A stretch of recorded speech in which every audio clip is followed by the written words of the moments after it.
మా అంకులు విజయవాడలో ఉంటారు. అండ్ ఇక్కడ కొంతమంది అంకులు నాన్నగారు బాగా క్లోజు. మనోజ్, నువ్వు ఎన్నో సంవత్సరాలు ఇంటి బయటగా ఉన్నావు, నీ సొంతంగా ఉన్నావు. మీ నాన్నగారు అమ్మగారు ఒకరే ఉన్నారు.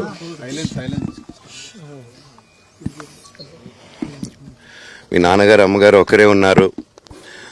మీ అన్న ఏమో దుబాయ్కి షిఫ్ట్ అయిపోయాడు ఫ్యామిలీతో. మీ వైఫ్ ప్రెగ్నెంట్గా ఉంది. తనకి తల్లిదండ్రులు లేరు. తనకి ఇప్పుడు మీ అమ్మ అవసరం ఉంది, పెద్దోళ్ళు అవసరం ఉంది.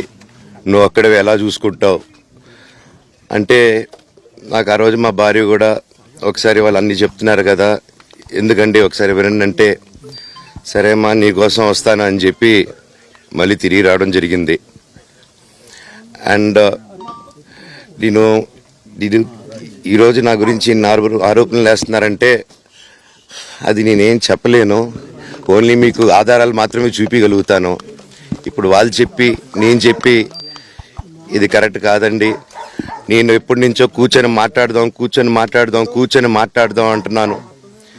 పిల్లలకి లోకల్లో అక్కడ లోకల్లో ఉండేది ఎవరో కాదండి, మా బంధువులే అండి అందరూ. ఆ చుట్టుపక్కల గ్రామాలందరూ మా నానమ్మోళ్ళ ఊరు, మా అమ్మమ్మోళ్ళ ఊరు అందరూ మా వాళ్ళండి.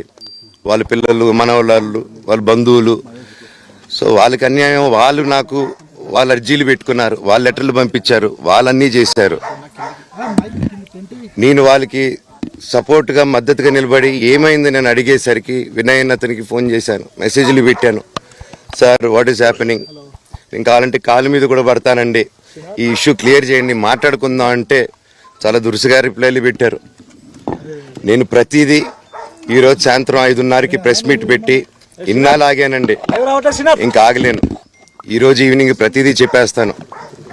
ఆ రోజు నేను పోలీసు సపోర్ట్ అడిగినప్పుడు స్టేషన్కి 100కి ఎందుకు ఫోన్ చేశాను, ఆ 100 దగ్గర నుంచి నేను పర్మిషన్ ఇస్తున్నాను, నాకు ప్రాబ్లం లేదు,